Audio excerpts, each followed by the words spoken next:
இது எப்படி இருக்க? நல்லா இருக்கியா? ஏதோ கடவுள் புண்ணியத்துல டிட்பா புயல்ல இருந்து தப்பிச்சு ஒரு மாதிரியா நான் வந்து சேர்ந்து வெள்ளத்துல அடிபட்டேன்னு நினைக்கிறேன். வெள்ளமா எங்கட வீட்டுக்கு எல்லாம் வெள்ளம் ஏறி. ஆனா கவர்மெண்ட் 25,000 கொடுத்துச்சு. அப்போ நீங்க செல்வ செழிப்பா தான் இருந்திருப்பீங்க. 25,000 கொடுத்துச்சு அப்படிங்கையில உங்களுக்கு ஓகே தானே? அப்ப 25,000 கொடுத்தாங்க தான். ஆனா அதுக்கு அதை விட நிறைய விஷயம் பேசுறதுக்கு இருக்குது. அது சரி. சரி, ரைட். நாங்க அப்ப இன்னைக்கு இதை பத்தி பேசலாம். நாங்களும் இப்போ சேனல் ஒன்று கிரியேட் பண்ணோம். நிறைய பேசியிருக்கோம். எடிட்டர் இந்த டாபிக்கை கட் பண்ணிருங்க.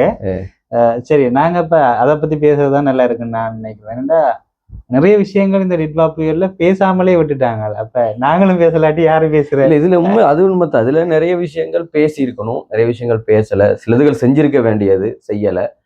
அதை பத்தி கொஞ்சம் டீப்பா நம்ம கதைக்கலாம் அப்படிங்கறதான் யோசிக்கிறேன் நானும். காய்ச்சல் சரியா இருக்கும். இதுல தித்வா புயலோட ஆரம்பத்தை நாங்க பார்த்தோம் அப்படின்னா, ஃபர்ஸ்ட் ஒரு பிரச்சனையிலிருந்தே வருவோம். ஏன்னா உலகத்துல இப்ப கால்நிலை, இலங்கையினுடைய கால்நிலை திணைக்களம் வந்து சொன்னதா ஒரு தகவல் இருக்கு. அதே மாதிரி சில சர்வதேச ஊடகங்கள், பிபிசி உட்பட ஊடகங்கள் வந்து முன்கூட்டியே வந்து சொன்னதா சில தகவல்கள், காணொலிகள் வெளியாயிருக்கு. ஆனா இலங்கையை பொறுத்தளவுல சிலதுகளை ஏற்றுக்கிட்டாலும் சிலதுகள் இல்லைங்கிற ஒரு தீர்மானம் இருக்கு. அதை நீங்க எப்படி பாக்குற? நீ அதை இது இப்படித்தான் ரெண்டா எப்பயுமே இப்ப எங்கட நாடு வந்து நாங்க டெவலப்பிங் கண்ட்ரி தான் சொல்லுவோம். நான் அபிவிருத்தி அடைஞ்சு வர நாடுன்னு சொல்லக்குள்ள பெரிய அளவுல தொழில்நுட்பங்கள்ட்ட இருக்கான்னு கேட்டா அதை மெஷர் பண்றதுக்குரிய தொழில்நுட்பங்கள் சரியா இல்லை. அதே போல இப்ப எங்கள்ட அரச கட்டமைப்புன்றதை தாண்டி இப்ப இங்க இருக்கிற இந்த சிஸ்டம் எல்லாமே வந்து சரியா வேலை செய்தான்றது ஒரு பெரிய ஒரு கேள்விதானே. அப்ப அப்படி இருக்கும்போது இதை சரியா அதை மெஷர் பண்ணி அதை சரியா மக்களுக்கு கொண்டு போய் சேர்த்தாங்களான்றது ஒரு பெரிய ஒரு கேள்விக்குறிதான். அப்ப அப்படி செய்யலாட்டி கூட இப்ப எங்களுக்கு பக்கத்துல இந்தியா இருக்கு. இந்தியாவுல பெரிய அளவு வானிலை அவதான நிலையங்கள் எல்லாம் இருக்கு. அப்ப அங்கிருந்து டேட்டாஸ் அவங்க வாங்கிக்கிட்டாங்களான்னு கேட்டா அதுவும். ஆனா இந்தியா ஒரு தகவலை சொன்னதா, அது இந்தியாவுடைய இந்த வானிலை திணைக்களம் தகவல்களை சொன்னதா ஒரு தகவல் இருக்கு. இது என்ன பிரச்சனைன்னா நிறைய ரூமர்ஸ் எல்லாம் வருது. நம்ம அதை பத்தி அடுத்த கதை. அது உண்மைதான். ஆமா, இலங்கையில ரேடாருக்காக கொண்டு வரப்பட்ட கட்டப்பட்ட கட்டடங்கள் இன்னும் பாலடைஞ்சு மங்களாவா தானே கிடக்குது. அப்ப இலங்கையில ரேடார், ஜப்பான் கொடுத்த ரேடாரே காணலையா அப்படிங்கிற மாதிரி போகுது. அப்ப இது இலங்கையில ஒரு நாங்க பார்க்கலாம். இலங்கையில ஒரு அது தொடர்பான ஒரு செயற்பாடு, தொழில்நுட்ப ரீதியான ஒரு குறைபாடு எங்களை இதா இருக்கு. ஆனா நாங்க இதை ஒரு இலங்கையில முன்னுக்கு நடந்த ஒரு 2004 சுனாமிக்கும் இது ஒரு பெரிய ஒரு காரணமா இலங்கையில இருந்தது. ஏன்னா இந்தோனேஷியா சில தரவுகளை கொடுத்திருந்தோம், இலங்கை வந்து அதை இது பண்ணல. இலங்கையில் அந்த டைம்ல அதுக்கான சில தொழில்நுட்ப ரீதியான போதுமான வளங்கள் இல்லாதது சுனாமியினுடைய பேரழிவுக்கு தாக்கம் கண்டிப்பா இருந்திருக்கும். பேரழிவுக்கு அது என்ன செஞ்சா காரணமா இருந்தது. அது இந்த தித்வாவிலையும் என்ன செஞ்சிருக்கு அப்படின்னா நிரூபிக்கப்பட்டிருக்கு. ஆனா எனக்கு இதுல ஒரே ஒரு விஷயம் தான் என்ன இருக்குன்னா, சிலதுகளை அரசு தரப்பு ஏற்க மறுக்குதோ அப்படிங்கிற மாதிரி எனக்கு ஒரு ஒரு ஒரு ஒரு தோட் போய்கிட்டே இருக்காது. எப்ப பார்த்தாலும் சரி எங்களோட அரசாங்கத்தை பத்தி அது சரி குறை சொல்றதுலயே குறியா இருக்காதீங்க. அது சரி, உங்களோட அரசாங்கத்தை நாங்க குறை சொல்லல. பட் சில சரிங்கிறத சரின்னு ஏத்துக்கிற நீங்க, சிலது பிளன்றத ஓகே பார்க்கலாம் அப்படிங்கிற ஒரு பாயிண்ட் ஆஃப் வியூ நீங்க போகலாம் தானே. இது வந்து வலிடான பாயிண்ட். ஏனென்றா இப்ப ஒரு அரசாங்கத்துக்கு மேல இப்ப இந்த அரசாங்கம் உருவானது பிறகு யாருமே விமர்சனம் வைக்கலாம இருக்குது. ஏனென்றா அந்த சமூக வலைதள பயனாளர்கள் கூடுதலான சப்போர்ட் இருக்கிறதால, அதே போல மக்கள் ஆதரவும் இருக்கிற மாதிரி காட்டிக்கொள்றதால எந்த ஒரு நல்ல விஷயத்தை நாங்க ஒரு விமர்சனமா வச்சா கூட அது அரசாங்கமோ இல்ல மக்களோ வந்து ஏற்றுக்கொள்றதுக்கு தயாரில்லை. இப்ப இந்த வீடியோவுக்கு கமெண்ட்ல வந்து எங்களை கழிவு தப்புறாங்கன்றது தெரியல. அது ஒரு விதத்தை உண்மைதான். இல்ல ஒரு சில விஷயங்கள் இப்ப சமூக பயனாளர், ஊடக பயனாளர்கள் அப்படிங்கும் போது ஒரு பெரிய பலம் இருக்கு இந்த அரசாங்கத்தினுடைய உருவாக்கத்துல. அதனுடைய இன்னைக்கு இருக்கக்கூடிய நிலைக்கு ஒரு பெரிய பங்கு இருக்கு. ஆனா அதே டைம்ல நான் ஒரு பர்சனலா யோசிக்கிறது என்னன்னா, இப்போ ஒரு சில விஷயங்களை சரியா அணுகிறது நல்லதோ அப்படின்னு சொல்லி தோணும். சில சமூகத்தில இருந்து அது அரசியல்வாதிகளோ ஊடகவியலாளர் யாராலையும் ஒரு ஒரு விமர்சனம் அல்லது ஒரு இன்னொரு எதிர்பார்வை அல்லது இன்னொரு பார்வை முன்வைக்கும் போது அது தொடர்பா இன்னும் கொஞ்சம் இவங்க தேடி பார்த்துட்டு ஒரு கமெண்ட் கொடுக்கறது நல்லா இருக்கும் அல்லது பொருத்தமா இருக்கும் அப்படிங்கிறது ஒரு பார்வையா இருக்கு. அது நல்லா இருக்கும்னு தோணுது. இது நல்ல வெளியிடான பாயிண்ட் தான். ஏன்னா ஒரு அரசாங்கத்துக்கு வந்து எப்பயும் ஒரு விமர்சனங்கள் தானே ஒரு விஷயத்த வந்துட்டு அடுத்த கட்டத்துக்கு கொண்டு போகும். இப்ப டிட்பா புயல்லையும் அரச தரப்புல இருந்து நிறைய எரர் இருந்துச்சு. நாங்க சொல்லிடுறாங்க. ஏன்னா இப்ப வானிலை அந்த கால்நிலை அறிக்கையில எல்லாம் சரியா வந்துட்டு அந்த டைமுக்கு முன்கூட்டியே மக்களுக்கு போய் சேரல. இப்ப ஏன்னா அந்த அந்த டேட்டாஸ் கூட ஒரு மழை பெய்யும் அப்படின்ற மாதிரி தான் இருந்துச்சே தவிர ஒரு பெரிய புயல் வந்து இப்படி பெரிய வெள்ள அனர்த்தம் வரப்போகுதுன்ற மாதிரி சொல்லல. இப்ப இந்த விஷயத்த கதைக்கும் போது எனக்கு இன்னொன்று ஞாபகம் வருது. என்னன்னா இப்ப இலங்கையை பொறுத்தளவுல இலங்கை வந்து 3 மொழிகள் கிட்டத்தட்ட 2 மொழிகள் பிரதானமா எல்லா மக்களும் பேசக்கூடிய ஒரு சந்தர்ப்பம். இப்ப வானிலை திணைக்களமா இருக்கலாம், சில அரசு தரவுகளா இருக்கலாம், அதிகமா எல்லாம் சிங்கள மொழியில தான் பார்க்கக்கூடியதா இருந்தது. ஒரு சிலது ஆங்கில மொழிகள் இருந்தது. தமிழ் மொழியின் பயன்பாடுகள் இல்லை. இது இதுல இன்னொரு ஸ்டேட்மெண்ட் வந்தது என்ன அப்படின்னா, தமிழ் மொழியில கொடுக்கறதுக்கான வளம் வந்து எங்ககிட்ட இல்ல. அதனால எங்களுக்கு பிழைகள் இருந்தா எங்களுக்கு சுட்டி காட்டணும்னு சொல்லி ஒரு ஆதாரப்பூர்வமான தரவுகள் இருந்தது. அது வந்து நான் நினைக்கிறேன் அந்த தொலைத்தொடர்பு ஆணைக்குழு மொழிகள் தொடர்பான பிரதி அமைச்சர் அமைச்சர் அவரே தான். என்னன்னா ஆஹ் இந்த இதுல மொழிபெயர்த்து வழங்குறதுக்குள்ள தாமதம் ஏற்பதற்கு குறை இருக்கிறாங்க. அதாவது தமிழ் மொழிபெயர்ப்பாளர்கள் இல்லைன்றதை நம்மளுக்கு எனக்கு இதுல கேள்வி என்ன அப்படின்னா, இலங்கை அரச கட்டமைப்புல எல்லா திணைக்களங்கள்லயும் தமிழருக்கான சில இருக்கு குறைபாடுகள் நிறைய அது அது அது வேற டாபிக், அது நான் வேறையா பேசுவோம் அது. ஆனா இலங்கையில இருக்கு அதுக்கான விழிவு. ஆனா அதை வெளியிடாம இப்ப அப்படின்னா பாதிக்கப்பட்ட மக்கள்ல எல்லா மக்களும் சிங்களத்தை படிச்சிருக்கணுமா அப்படிங்கிற கேள்வி இருக்கு. சில சந்தர்ப்பங்கள்ல ஆங்கில மொழியில வெளியிடப்பட்டது. அப்ப அது எனக்கு ஒரு சிக்கலா இருந்தது. அப்ப மக்களுக்கு வெளியே போக முடியாது. அது இந்த அரசுன்ற ஒரு குறைபாடா, அந்த அரச கட்டமைப்புல இருக்கக்கூடிய ஒரு குறைபாடா அதை நான் வந்து என்ன செய்யறோம்னா நாங்க பாக்குறோம். இல்லை, இதை நீங்க சொல்லும் போதுதான் நிறைய பேர், அதாவது சமூக ஆர்வலர்கள் வந்து நிறைய பேர் சமூக வலைத்தளங்கள்ல இது தொடர்பாக கருத்து தெரிவிக்கும் போது இலங்கையில வந்து சிங்களம் பேசுற மக்களும் மற்ற பிரிட்டிஷ்காரர் மட்டும்தான் இருக்காங்க. அதனாலதான் இவங்க சிங்களத்திலேயும் இங்கிலீஷ்லயும் மட்டும் எல்லா வெதர் ரிப்போர்ட்டையும் போடுறாங்க. அது சமூக பரவல பார்க்கக்கூடிய மாதிரி இருந்தது. இப்ப இன்றைக்கு நாங்க யோசிச்சது இப்ப இந்த தித்வாண்ட 3 நிலைப்பாடுகள் இருக்கு. ஒரு அனர்த்தம் அப்படின்னு வந்தப்ப நான் ஜியோகிராஃபி அப்படிங்கும் போது எனக்கு அந்த விஷயங்கள் கொஞ்சம் தெரியும். அப்ப அதை பத்தி பேசத்தானே வேணும், நம்ம படிச்சதை பேசத்தானே வேணும். அப்ப இந்த ஒரு அனர்த்தம் வரும்போது அதை 3 நிலைகள்ல நாங்க பார்க்க வேண்டி இருக்கும். ஒன்று, அனர்த்தத்துக்கு முன்னுக்கு எப்படியான செயற்பாடுகள் இருந்தால் அது தடுக்கிறதுக்கான செயற்பாடுகள் எப்படி இருந்தது அப்படிங்கிறது. 2வது, அனர்த்தத்தின் போது நாங்க எப்படி செயற்பட்டோம், அது அரச தரப்பா இருக்கலாம், அது மக்களா இருக்க எப்படி செயற்பட்டோம் அப்படிங்கிறது. 3வது, அனர்த்தத்துக்கு பிறகு இன்னைக்கு இருக்கக்கூடிய காலகட்டத்துல தற்காலிகமான தீர்வு, அதுக்கப்புறம் ஒரு நீண்ட கால தீர்வை நோக்கி நாங்க எப்படி நகர போறோம் அப்படிங்கிற இந்த ஒரு 3 நிலைகள் ரொம்ப முக்கியமானது. இதுல 2வது வந்து நடந்துருச்சு. 2வது அப்படிதான். ஆனா முதல்ல இருக்கிறது கடைசியில இருக்கிறது ரொம்பவே முக்கியமான விஷயமா நாங்க பாக்குறோம். இதுல இருக்கக்கூடிய அடுத்து என்ற ஒரு கேள்விதான் இது. என்னன்னா, இந்த ஏற்கனவே நாங்க ஃபர்ஸ்ட் ஆஃப் கதைச்ச இலங்கையில இருந்து குறைபாடுகள் இருக்குன்னு சொல்லி முன்கூட்டி எப்படி இருந்திருக்கலாம் அப்படிங்கிற ஒரு கேள்வி இருக்குல்ல. அதாவது இப்ப ஒரு புயல் வரப்போகுது. என்ன இப்ப நாங்க எனக்கு அந்த 2004 சுனாமி டைம்ல நாங்க சின்ன வயசுல இருக்கும்போது எனக்கு ஞாபகம் இருக்குது. சுனாமி வந்த டைமுக்கு அதுதான் எங்களுக்கு ஃபர்ஸ்ட் டைம் சுனாமி கொண்டு வரப்போகுதுன்னு சொல்லி எப்படி நாங்க என்ன செய்யணும்னு யாருக்குமே தெரியல. அப்படி பேரே இருக்கல. ஆனா அப்ப அதுல இருந்து நாங்க இப்ப கிட்டத்தட்ட 21 வருஷம் கடந்து வந்துட்டோம். அப்ப அப்படின்னு பார்க்கும்போது இப்ப இருக்கிற டெக்னாலஜி வைஸா பார்க்கும்போது நாங்க நிறையவே அட்வான்டேஜுக்கு போயிட்டோம்னு சொல்லும் போது இப்ப முன்கூட்டியே இதை மக்களுக்கு ஒரு விழிப்புணர்வு மாதிரி கொண்டு வந்து இப்ப என்னென்ன நடக்கணும், என்னென்ன செய்யணும்னு சொல்லி இந்த அனர்த்த முகாமைத்துவ மத்திய நிலையம் டிஎம்சி அவங்களோட செயல்பாடுகள் இன்னும் வினைத்திறன் இருக்கலுமோ அப்படின்ற நேரம் இருக்குது.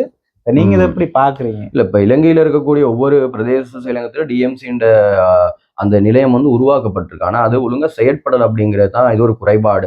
சில அரசாங்க தரப்பு நம்ம கிட்ட சொல்லலாம், இல்லைங்க நாங்க சரியா செயற்பட்டோம் அப்படிங்கிறது. நீங்க சொல்றது போதுதான் என்னன்னு சொன்னா, நான் இந்த சோசியல் மீடியாவில் ஒப்சர்வ் பண்ணி கொண்டிருக்கும் போது நிறைய பேர் வந்துட்டு டிஎம்சி கொழும்புல இருக்க டிஎம்சி கால் பண்ண டைம் அந்த ஹாட்லைன் நம்பர் வேலை செய்யலன்னு சொல்லி அவங்க வந்து சில ரிப்போர்ட் அந்த ரெஸ்பான்ஸ் பண்ணியிருந்தாங்க. நீங்க நுவர்லியாவில் அங்க கான்டாக்ட் பண்ணா அங்க வேலை செய்யலாம் அப்படிங்கிற அப்போ ஒரு கட்டமைப்பு ரீதியான ஒரு இது இன்றைக்கு இருக்கக்கூடிய அரசாங்கத்திற்கு குறைபாட நாங்க சொல்ல முடியாது. இது இலங்கையில ஒரு நீண்ட காலத்தினுடைய அந்த வினைத்திறன் இன்னைக்கு வந்து அது என்ன செஞ்சிருக்குன்னா ஒரு இதா மாறி இருக்கு அப்படிங்கிறத நாங்க சொல்ல வேண்டியிருக்கு. ஆனா இது இன்னும் வந்து செயற்பட்டு இருக்கணும் அப்படிங்கிற ஒரு கேள்வி இருக்கு. இருந்திருந்தா அனர்த்தத்தை இல்லாமக்கி இருக்க முடியாது, அதனுடைய இழப்பீடுகளை எங்களால குறைச்சிருக்க முடியும். இப்ப 600 மரணங்கள் அப்படிங்கிறதும் 200க்கும் மேற்பட்ட காணாமல் போயிருக்காங்க அப்படிங்கிறதையும் அந்த அந்த அந்த எண்ணிக்கையை நாங்க என்ன செஞ்சிருக்கலாம், மட்டுப்படுத்தி இருக்கலாம் அப்படிங்கிறது.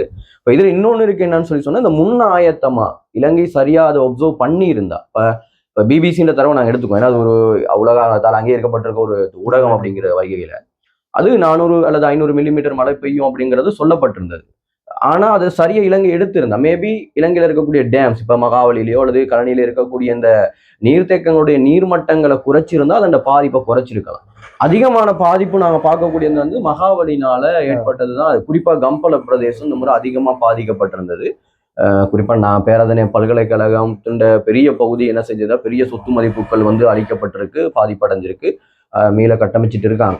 அது ஒரு வருத்தம் நமக்கு இருக்கதான் செய்யுது, நான் அந்த யூனிவர்சிட்டி அப்படிங்கும்போது. ஆனா இதுக்கு மெயின் காரணம் வந்து நாங்க பார்த்தோம்னா கொத்மல நீர்த்தேக்கத்தினுடைய அந்த வான்கதவுகள் உடனடியாக திறக்கப்பட்டது அப்படிங்கிறது இருக்கு. அப்ப நீ சொன்ன மாதிரி சில வேளை இது முன்னாயத்தம் முன் ஸ்டெப் நல்லா இருந்திருந்தா இழப்பீடுகளை குறைச்சிருக்கலாமா அப்படிங்கிறது ஒரு விஷயம் இருக்குது இந்த டேம் சம்பந்தமா. இப்ப நீங்க இந்த டேம்னு சொல்லும் போதுதான் இப்ப அதே பிரச்சனை தான் வந்துட்டு நான் நினைக்கிறேன் டிஎஸ் சேநாயக சமுத்திரத்திலும் அதே போல இக்னியாகல குளத்தை எடுத்து கொள்ளும் போதும் அந்த டைம்ல அது பெரிய வெள்ள அனர்த்தமா வரும்னு சொல்லி தான் அந்த டேமை திறக்க சொல்லி மக்கள் சொல்லியிருந்தாங்க. ஆனா அரசு தரப்புல இருந்து அதை திறக்கல. ஏன்னு சொன்னா அவங்க அதை சில நேரம் அதை மெஷர் பண்ணி இந்த மழை வீழ்ச்சி குறையும் அப்படின்னு சொல்லி வச்சுட்டு என்ன பிறகு நாங்க தண்ணியை திறந்து விட்டுட்டு அப்புறம் விவசாயத்துக்கு தண்ணி இல்லாம போயிருவோம்னு சொல்லி யோசிச்சாங்களோ தெரியலையே. அப்படி நாங்க எனக்கு இதுல இன்னொரு கேள்வி ஒன்று இருக்கு. இது இந்த 2025 டிசம்பர் நடந்தது. 2024 ஆண்டு நினைக்க மட்டக்களப்புல அது எந்த முறை மட்டக்களப்புன்ற வெள்ளத்தின் அளவு ஒரு ஒப்பீட்டளவுல வந்து போன வருஷத்தோட இந்த முறை ஆனா பிரதேசங்கள்ல கூடுதலா பாதிக்கப்பட்டிருந்தாலும் வெள்ள நீர் அளவு வந்து குறைவா இருந்துச்சு. அதேதான் 2024 ஆண்டு நடந்திருந்தது. அந்த நீர்த்தேக்கத்தை சரியா திறக்கல அப்படிங்கிற ஒரு சிக்கல் ஒண்ணு இருந்தது. அது அந்த டைம்ல பேசப்பட்டது, அதுக்கப்புறம் பேசப்படல. ஆகவே அனுபவம் இல்லை அப்படின்னு சொல்லி ஒரு தரப்பு சொல்ல முடியாது. எல்லாத்துக்கும் சொல்ல முடியாது. ஏன்னா ஒரு வருட கால அனுபவம் இருக்கு. முதல் தடவை ஓகே. ஸோ தொடர்ச்சியாக இது வந்து இலங்கையில நடக்க இருக்கு. ஆனா அது இனிவரு காலம் நடக்கக்கூடாது அப்படிங்கிறதா இருக்கு. 3 ஸ்டெப் நாங்க சரியா எடுத்து வைக்கணும். இல்லைன்னு சொல்லி சொன்னா நாங்க பெரிய பாதிப்புகள் எதிர்காலத்துல சந்திக்க வேண்டியிருக்கும். இன்னொன்னு நான் ஜியோகிராஃபில நிறைய விஷயங்களை பாயிண்ட் பண்ண வேண்டியிருக்கு. சில தரவுகளும் இருக்கு விஞ்ஞான ரீதியா. இலங்கையில கட்டப்பட்டிருக்கக்கூடிய டேம்ஸ் இலங்கையில அதிர்வுகளை என்ன செய்யணும் சில காலத்துல உருவாக்குறதுக்கான வாய்ப்புகள் இருக்கு. ஏன்னா இலங்கையின் உயர் மலை பிரதேசங்கள்ல அதிகமான நீர்த்தேக்கங்கள் இலங்கையில உருவாக்கப்பட்டிருக்கு. ஆனா இப்ப ஒரு டேம் கட்டுறாங்கன்னு சொன்னா இப்ப இலங்கையில இல்ல, இப்ப எல்லா இடத்துலயும் ஒரு டேம் கட்டக்குள்ள அது அந்த எப்படியுமே ஒரு அதிர்வை கொண்டு வரும் அப்படின்னு தானே சொல்லப்படுது. ஆனா இலங்கையில எண்ணிக்கைக்கு அதிகமான டேம்ஸ் இருக்கும் அப்படிங்கிற ஒரு கொஞ்சம் கேள்வி இருக்கு. நாங்க இதை வேற ஒரு தலைப்புல நாங்க இதை பார்க்கணும். ஆனா இப்ப இதை பார்க்கும்போது சில விஷயங்கள் இன்னுமே வந்துட்டு இருந்தது. கொத்மலையில இருக்கக்கூடிய அந்த ஃபெயிலியர் ப்ரொஜெக்டா தான் இலங்கையில பார்க்கப்படுது. அப்ப அதுல உருவாக்கும் போது போராடினவங்க எனக்கு கூட நிறைய பேர் தெரியும், போராடினாக்கள். அது இன்னைக்கு அதனுடைய தாக்கம் இன்னைக்கு நாங்க அனுபவிச்சிருக்கோம். அப்ப இதுக்கு பிறகாவது நாங்க ஒரு சரியான ஸ்டெப் எடுத்து வைக்க வேண்டிய ஒரு கட்டாய நிலையில தான் நாங்க நிக்கிறோம். ஸோ இந்த செயற்பாடுகள் எப்படி நடக்க போகுது அப்படிங்கிறது தெரியல. நாங்க அதை இதுல கடைசியா கதை போன்னு நினைக்கிறேன் எப்படி போகுது அப்படின்னு சொல்லிட்டு. இது முன்கூட்டி எடுக்க வேண்டிய செயற்பாடு, இன்னொரு அனர்த்தம் வராம தடுக்கிறதுக்காக.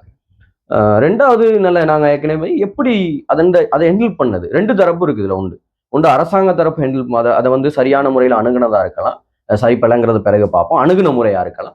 அல்லது சாதாரண மக்கள் அதை அணுகுன முறை, சிவில் அமைப்புகள் சாதாரண மக்கள் அணுகுன விதம்னு 2 விதம் இருக்கு. அதை பத்தி என்ன யோசிக்கிறீங்க? இல்ல இப்ப ஒரு அனர்த்தம் வந்ததுக்கு பிறகு நாங்க இப்ப இதுல நிறைய பாசிட்டிவான விஷயங்கள் வந்து நிறைய நடந்தது. அதை நாங்கள் ஏற்றுக்கொள்ளத்தான் வேணும். ஏன்டா இப்ப என்ன சொல்றது, இனம் மதம் மொழி என்று சொல்லி இலங்கைய பல பேரும் துண்டாட நினைச்சாலும் மக்கள் வந்துட்டு இப்ப இல்ல அது என்னதான் இருந்தாலும் நாங்க எல்லாரும் பொதுமக்கள் அப்படின்னு சொல்லி அந்த என்ன சொல்றது எல்லாருமே களத்துல இறங்கி வேலை செய்ய வலிக்கிட்டது உண்மைக்குமே ஒரு மனித நேயம் வந்து வளர்ந்ததை நாங்க பார்க்கக்கூடியது. அது எல்லா சந்தர்ப்பங்களையும் இளைஞர் இருக்கு. அது உண்மையிலே இலங்கைக்கு உரிய ஒரு கலாச்சார பாரம்பரியம் கூட நாங்க சொல்லும் போதுதான் அந்த ஒரு டெம்ப்ளேட் ஒன்று போட்டிருந்தாங்க. பார்த்தோம்னா ஃபர்ஸ்ட்டுக்கே வந்துட்டு நாங்கள் ஒரு ஈஸ்டர் அட்டாக், அதுக்கு பிறகு வந்த COVID-19, அதுக்கு பிறகு வந்த எக்கனாமிக் கிரைசிஸ், அதுக்கு பிறகு வந்த டிட்பா புயல்னு சொல்லி எல்லாத்துலயும் இலங்கையரா நாங்கள் எல்லாரும் மேலெழும்பி வந்துருவோம் அப்படின்னு சொல்லி பரவலா பேசப்பட்டிருந்தோம். இலங்கையில என்னதான் ஊழல்கள்லாம் இருந்தாலுமே கூட ஒரு தனிப்பட்ட மனிதன் அப்படின்னு வரும்போது அந்த மக்களோட ஆதரவு என்னைக்குமே இருந்திருக்கு. அது இந்த சந்தர்ப்பத்துல இன்னும் அதிகமா வந்து பார்க்கப்பட்டிருந்தது. இது ஒரு தனியான தரப்பு அல்லது சிவில் அமைப்புகள் சேர்ந்து செயற்பட்டதாகும். அரசாங்க தரப்புன்ற செயற்பாடுல பத்தி என்ன யோசிக்கிறேன்? அரசாங்க தரப்புன்னு சொல்லக்குள்ள நம்ம இப்ப கிராமத்துல அடிமட்டத்துல பார்த்தோம்னு சொன்னா அடிமட்டத்துல இருக்க ஒரு அரசு அதிகாரியா ஜிஎன் கிராம நிலத்தாரி இல்லாடி கிராம சேவையாளர் வந்துட்டு இருக்காரு. எனக்கு தெரிஞ்சு அவங்களோட செயற்பாடுகள் எல்லாரையும் இல்ல, பெரும்பாலும் சொல்லலாம். பெரும்பாலுமான கிராம சேவகர்கள் அந்த வினைத்திறன் இல்லாட்டி அந்த செயற்திறன் வந்துட்டு ஒரு கேள்விக்குறியா இருந்த மாதிரி இருந்தது. ஏன்னா இப்ப நாங்களுமே ஒரு இடத்துக்கு போயிட்டு ஒரு உதவி செய்ய போறோம்னு சொல்லி ஒரு டேட்டாவை எடுக்கிறதுக்கு இப்ப எத்தனை குடும்பங்கள் இருக்கிறாங்க, எத்தனை பெண்கள், எத்தனை சிறுவர்கள்னு சொல்லி ஒரு சின்ன டேட்டாவை எடுக்கும் போதுமே நிறைய பிரச்சனைகளுக்கு முகம் கொடுக்க வலிக்கிட்டோம். ஏன்னா கைவசம் அவங்கள்ட்ட இந்த டேட்டா இருந்துதா இல்ல எங்களுக்கு கொடுக்க மறந்து விரும்பலையா இல்ல என்னன்றது தெரியல. ஆனா அது ஒரு பெரிய குறைபாடா இருந்தது. மற்றது அந்த கிராம நிலதாரிகள் வந்துட்டு அல்லது கிராம சேவையாளர் வந்துட்டு சரியா கோஆர்டினேட் பண்ணி மக்களை அப்புறம் அதாவது பாதிக்கப்பட்ட பிரதேசங்கள்ல இருந்து இடர் தங்க முகாமுக்கு கொண்டு போறதா இருக்கட்டும், அங்க அவங்கள பார்த்துக்கிட்ட விதங்களா இருக்கட்டும், அதுகள் எல்லாமே வந்துட்டு பெரிய கேள்வி சொல்லும் போது எனக்கு இன்னொன்னு ஞாபகத்துக்கு வருது. இப்ப நான் இதுல என்னோட பர்சனலா நான் பண்ணது என்னன்னா ஒரு டேட்டா அனாலிசிஸ் வந்து நான் ஒர்க் பண்ணிட்டு இருந்தேன். எங்கெங்க பாதிக்கப்பட்டிருக்கு வரக்கூடிய டீம்ஸ் வந்து கோஆர்டினேட் பண்ற ஒரு வேலை. ஏன்னா ஃபீல்டுல செய்யறதுக்கு ஆட்கள் இருந்தாங்க, அதை கோஆர்டினேட் பண்றதுக்கான ஒரு ஆள் பற்றாக்குறை இருந்தா அப்ப அதை நாங்க எங்களை டீமை வச்சோ இல்லை தனிப்பட்ட ரீதியில் நாங்கள் அதை சரியா பண்ணிட்டு இருந்தோம். மேக்ஸிமம் ஒரு 200 இடங்களை வந்து அடையாளப்படுத்தி அதுகளுக்கான வேலைகளை வந்து இன்னைக்கு வரைக்கும் அந்த பிரதேசங்களுக்கு வந்து அனுப்பிக்கிறோம். தொடர்ச்சியா அனுப்புறது வந்து பரவலா செய்யறதை விட ஒரு பிரதேசத்துக்கு வந்து கோஆர்டினேட் பண்ண சரி அப்படிங்கிற மாதிரி தோணுது. அப்ப இதுல பார்க்கும்போது எங்களுக்கு ஒரு 3 GSமார் வந்து உண்மையில சிறப்பா வேலை. அது அது பேரு எனக்கு சொல்லல. ஆனா ஒரு 3 வந்து கிராம நிர்வாகி வந்து எங்களுக்கு நல்ல சப்போர்ட் பண்ணியிருந்தாங்க. உடனடியா டிஎஸோட கான்டாக்ட் பண்ணியிருந்தாங்க. வரக்கூடிய உதவிகள் எடுத்து எங்களுக்கு சந்தோஷமா இருந்தது. ஆனா அதே சந்தர்ப்பத்துல இன்னும் நிறைய பேர் என்ன செஞ்சாங்கன்னா எங்களுக்கு தரவுகளை தரல, கொடுக்கல, சில GSமார் போகல அப்படிங்கிற ஃபீல்டுக்கே போகல அவங்க தரவுகள். சில சந்தர்ப்பம் அவங்க பாதிக்கப்பட்டிருந்தாங்க. சில GSமார் பாதிக்கப்பட்டா அதை நாங்க ஏத்துக்கத்தான் வேணும். அது ஒரு 100ல 1 அல்லது 1000ல ஒரு 2, 3 தான் இருந்தது. ஆனா அதிகமான ஆட்கள் என்ன செய்யலாம் ஃபீல்டுக்கு போகல. அவங்களோட அந்த கடமையான பொறுப்பை வந்து அவங்க செய்ய உணரல அப்படிங்கிறதான் என்னோட இது. இதுல 2வது நாங்க யோசிச்சது என்னன்னா, இதுல ஒரு பிரதேசம் ஒன்று வரும்போது அதுல 2 கட்டமைப்பு இருக்கு. ஒன்று அரசு சார் கட்டமைப்பு, மக்களால் தெரிவு செய்யப்பட்ட பிரதிநிதிகள் கட்டமைப்பு அப்படின்னு சொல்லி 2 இருக்கு.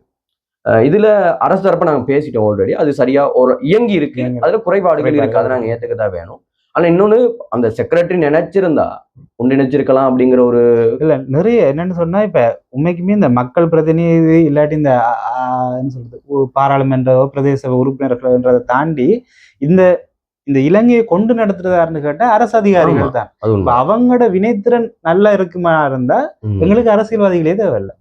அது இல்ல எனக்கு நான் சில காணொலிகளை பார்க்கக்கூடியதா இருந்தா அது உண்மையிலே கவலையா தான் இருந்தது. ஒரு பக்கம் கோவம், உண்மையிலே நமக்கு சமூகத்து மேல கோவம் இருந்தானே. இப்ப சில பிரதேச சபை உறுப்பினர்கள் ரைட் அதுல போயிட்டு வந்து காணொலிகள் எடுத்து இந்தந்த பிரதேசங்கள் இப்படி இருந்ததுன்னு காட்சிப்படுத்தினது எனக்கு வந்து உண்மையிலே மன வருத்தமா இருந்தது. ஏன்னா அவங்க செஞ்சிருக்க வேண்டியது தன்னோட அந்த வட்டாரத்துக்குள்ள பாதிக்கப்பட்ட மக்கள் என்ற தரவு எவ்வளோ, அதை எப்படி நான் வெளியில கொண்டு போய் சேர்க்கிறது, அல்லது பிரதேச சபையினூடாக எங்க பிரதேசத்துக்கான செயற்பாடுகள்லாம் எப்படி எடுக்கணும் அப்படிங்கறத அவங்க ஒரு முறைப்படுத்தி இருந்தா. ஏன்னா இப்ப ஒரு பிரதேச சபைன்னு எடுக்கும்போது வட்டாரங்கள் அடிப்படையில் தான் வட்டாரத்துக்குள்ள மேபி ஒரு மேக்சிமம் ஒரு 4 பிரதேசங்களோ 5 பிரதேசங்களோ தான் ஒரு பிரதேச உறுப்பினருக்கு அதுக்கான அந்த கெப்பாசிட்டின்னு சொல்லக்கூடிய அந்த தகைமை அவருக்கு இருந்திருக்கும். ரைட் இருக்கவும் தானே மக்கள் அவரை தெரிவு செய்யறோம். நாங்க அப்படி வேற ஒருத்தர் தெரிவு செய்ய போயிருக்கோம். அப்ப அந்த பலத்தை அவங்க வந்து அந்த சரியான முறையில அணுகலங்கிற ஒரு குறைபாடு இருக்கு. அது இல்ல அதுல இன்னும் ஒரு சிக்கல் இருந்தது என்னன்னு சொன்னா, இப்ப நான் பார்த்த வரைக்கும் ஒரு குறிப்பிட்ட ஒரு கட்சி சார்ந்தாங்க இல்ல இப்படி சொல்றேன்னு சொன்னா அரசு தரப்பு சார்ந்த ஆக்கள் என்னன்னு சொன்னா இப்ப ஒரு கட்சி மட்டும்தான் களத்துல இறங்கி வேலை செய்யணும் அப்படின்ற மாதிரி ஒரு போக்கு வந்து இருந்தது. அப்ப நிறைய ஓடஸ் வந்தது என்னன்னு சொன்னா மக்கள் பிரதிநிதிகள் இதுக்குள்ள உள்ளுக்குள்ள கொண்டு வராம ஜிஎஸ் மாதிரி எல்லாத்தையும் செய்யணும்னு சொல்லியும் அதுக்கு பிறகு அந்த குறிப்பா என்பிபி சார்ந்த ஆக்களே மக்களை போய் பார்க்கறது அவங்களே மக்களுக்கு வந்து ஹெல்ப் பண்றன்ற மாதிரியாகவே அந்த சோசியல் மீடியா அந்த ஒரு பிம்பம் கட்டமைக்கப்பட்டது அப்படிங்கிற எனக்கு குறைபா எனக்கு இருக்கு. இப்ப மலையகத்தை பொறுத்தளவுல முதல் வாரங்கள் யாருமே வரல அப்படிங்கிறது இருக்கு. 2வது வாரங்கள்ல அடுத்தடுத்த தலைமைகள் வந்தது. அப்ப நிறைய சேவைகள் செய்ய ஆனா குறிப்பா பேசலாம் சிடபிள்யூசின்ற தகைமைக்கு ஏற்ற அளவுல அவங்க சேவை செய்யல அப்படிங்கிற ஒரு குறைபாடு இருக்கு. ஏன்னா ஒரு நீண்ட கால ஒரு வரலாற்றை மலையகம் மட்டும் கிடையாது, நீண்ட கால இலங்கையினுடைய வரலாற்றிலேயே மிகப்பெரிய ஒரு அரசியல் கட்சியாக ஒரு தொழிற்சங்கமாக அது செயற்படுது. ஆனா அது இன்னுமே மக்களை போயிட்டு சேர்ந்திருக்கணும், செயற்பாடுகளை செய்திருக்கணும். ஏன்னா அவங்கள்ட்ட நிறைய தரவுகள் இருக்கு. கடைசியா நாங்க கண்டிடி சிசி மீட்டிங்ல கூட ஒரு தரவை பாராளுமன்ற உறுப்பினர் வந்து ஜீவன் தொண்டமான் கொடுத்திருந்தா நாங்க பார்த்திருந்தோம். அப்போ தரவுகள் அவங்க கிட்ட இருக்கு, அதுக்கான ஆள் பலம் இருக்கு, ஃபீல்டுல வேலை செய்யறதுக்கான ஆட்கள் அவங்களுக்கு இருக்காங்க. அப்ப இன்னும் வேலை நிறைய நடந்திருக்கணும். இப்ப ஏற்கனவே நீங்க ஃபர்ஸ்டா சொன்ன மாதிரி அந்த என்பிபின்ற நாங்க மட்டும்தான் செய்யணுங்கிற ஒரு பிம்பமும் இருந்ததோ அப்படிங்கிற ஒரு இது இருக்கு. அது இருக்கக்கூடாதுன்னு யோசிக்கிறோம். ஒரு பிரச்சனை வரும்போது ஒட்டுமொத்தமா எல்லாம் செயற்படும். என்னன்னு சொன்னா அந்த அனைத்து கட்சிகள் கூட்டி ஒரு மாநாடு சொல்லி அப்ப எல்லாரையும் கோஆர்டினேட் பண்ற ஒரு போக்கு எனக்கு தெரிஞ்சு பின்னுக்கு தானே அந்த ஒன் த ஸ்பாட்ல நடக்காம அதுக்கு பிறகு கதைச்சு அதுலயும் சில எதிர்கட்சிகளுக்குள்ள சில முரண்பாடு வந்தன்னு சொல்லிட்டு பிறகு எதிர்கட்சிகள் இதுல இருந்து விலகுறாங்க. அவங்க அந்த என்ன சொல்றது ஒரு புயல் அனர்த்த டைம்ல இருந்தாங்க அரசியல் செய்யறாங்களன்னு சொல்லி முழுக்க எதிர்கட்சிகள் வாய் அடைக்கப்பட்ட மாதிரி ஒரு போக்கு. ஆமா இதுல எனக்கு இதுல 2 விஷயங்கள் நான் பாயிண்ட் பண்ண விரும்புறேன். ஒன்று வந்து எதிர்கட்சி அப்படிங்கிறது எதிரான கட்சி அல்ல. அது வந்து ஒரு அரசினுடைய குறைபாடுகளை சுட்டி காட்டக்கூடிய இருக்கக்கூடிய ஒரு அமைப்பு தான். ஆனா அவங்களும் மக்களா தெரிஞ்ச பிரதிநிதி அப்படிங்கிறத நாங்களும் மறந்திருக்கோம், சமூக ஊடக பயனாளர்களும் மறந்திருக்கோம் அப்படிங்கிறது நான் இது அரசாங்கம் ஒரு தரப்புக்கு மட்டும் சார்பு இவங்களுக்கான முழு உரிமையும் அதுக்கானது தகமையும் இருக்கு. சமூகத்துல வேலை செய்யறதுக்கும் அதை பத்தி பேசுறதுக்கும் அதுல சரிப்பிழைய பேசுறது அது 2வது விஷயம். இது ஒரு முக்கியமா நாங்க பார்த்திருக்கேன். அதை வந்து செஞ்சிருந்தா எதிர்த்தரப்பு வந்து இது பண்ணியிருக்கேன். இன்னொரு தரவு நான் பார்க்கக்கூடியதா இருந்தது. இது அதுக்கான தரவு வந்து அந்த ஆதாரம் தேடிக்கிட்டு இருக்கும், ஆதாரம் கிடைக்கல. இது ஒரு விஷயம் தான், வாய்மொழியா வந்தது கூட வச்சுக்கலாம். இதுக்கு முன்னாடி இலங்கையில நடந்த சில அனர்த்தங்களின் போது இன்னைக்கு என்பிபியில ஒரு முக்கியமான கட்சியா இருக்கக்கூடிய ஜேவிபி அந்த அனைத்து கட்சி கூட்டங்கள்லயோ அல்லது அந்த செயற்பாடுகள்லயோ பங்கெடுக்கல அப்படிங்கிற ஒரு ஒரு ஒரு அரசியல்வாதியால ஒரு கருத்து முன்வைக்கப்பட்டிருக்கு. அதுக்கான ஆதாரங்கள் இல்ல. சில நாங்க அனுரகுமார் இன்னைக்கு ஜனாதிபதி இருக்கக்கூடிய ஃபீல்டுல இறங்கி வேலை செய்யறவங்கள பார்த்திருக்கோம். ஆனா அந்த அந்த அளவு அவங்களது குறைவா இருந்திருக்கும் அப்படிங்கிறது இருக்கு. அப்ப ஒரு எதிர்கட்சி யாரா இருந்தாலும் அதனுடைய செயற்பாடு குறைவா தான் இருக்கும். ஏன்னா அரசாங்கத்துடைய பலம் அவங்களுக்கு குறைவு. ஆனா அவங்க எதிரி கிடையாது அப்படிங்கிற அந்த பிம்பத்தை வந்து நாங்களும் உணரணும், சமூக பயனாளர்கள் உணரணும் அப்படிங்கிற ஒரு விஷயம் இருக்குது. அது ஒரு பக்கம் இருக்கட்டும், நிறைய நிவாரணங்கள் மலையகத்துக்கு கிடைச்சது. எதை பத்தி என்ன நினைக்கிறீங்க? இதுல நாங்க 2 தானே. ஒன்று அந்த டைம்ல கிடைச்சது.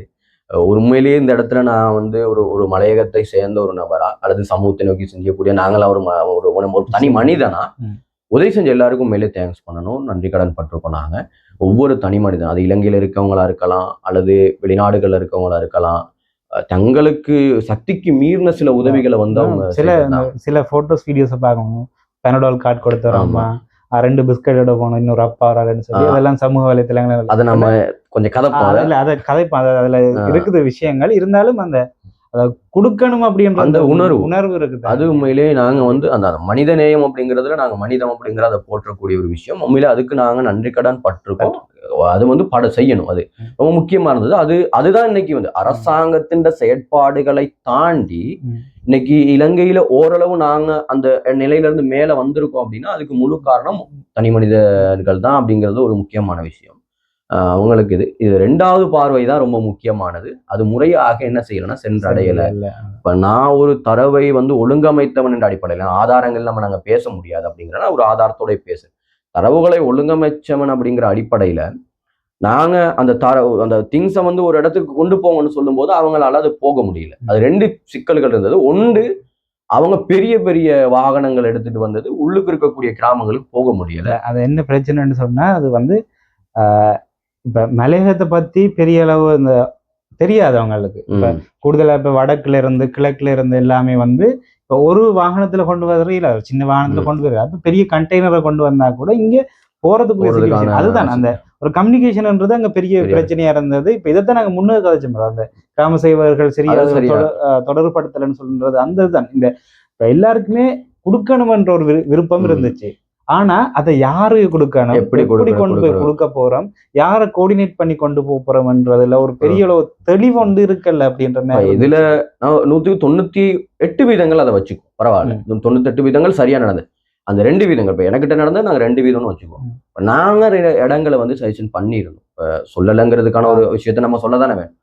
ஒரு 2-3 தரப்புக்கு வந்து நாங்க விஷயத்த சொல்லியிருந்தோம், இந்த இடத்துக்கு கொண்டு போங்க, அதுக்கான ஆள்பலத்தை நாங்க செட் பண்ணி உங்களுக்கு ரெடி பண்ணி தாரோம், ஜிஎஸ் மாதிரி நாங்க கான்டாக்ட் பண்ணி தாரோம், உங்களுக்கு வாகன வசதிகளை செய்து தாரோம் அப்படின்னு சொல்லி இருந்தும் கூட அவங்க ஒரு சில இடங்களை தாண்டி வெளியில போறதுக்கு அவங்க விரும்பல. இதுல ஒன்று நீங்க சொன்ன மாதிரி பாதை பிரச்சனை இதுக்கெல்லாம் சொல்லலாம். 2வது பிரச்சனை, இது ஒரு விளம்பரப்படுத்தலாக தான் அவங்க பாக்குறாங்க. அந்த போட்டோ எடுக்கணும், வீடியோ எடுக்கணும் அப்படிங்கிற ஒரு இது இருந்தது. அதனால அவங்க வெளியில போக விரும்பல. சில நேரங்கள் இதுல இன்னொரு விஷயம் குறிப்பா கூட சொல்லலாம். திங்ஸை வந்து முன்னமே நாங்களே கொடுத்த ஒரு இடத்துக்கு போயிட்டு ஒரு காணொலிக்காக அந்த இடத்துக்கு மறுபடியும் கொடுத்த ஒரு சந்தர்ப்பமும் இருக்கு. அப்ப இது வந்து கிடைக்காத மக்களுக்கு இன்னும் கிடைக்காத நிலையை உருவாக்கி அதிகப்படியான இன்னொரு இடத்துல ஒரு சேவிங், ஒரு அதிகமா என்ன சேமிச்சு வைக்கக்கூடிய ஒரு தன்மை இருந்தது. நாங்களே நிறைய பேர் வந்து எனக்கிட்டே நிறைய பேர் காய்ச்சிட்டு இருக்கும்போது சொன்னாங்க, யாரு காசு போடுறேன்னு தெரியல.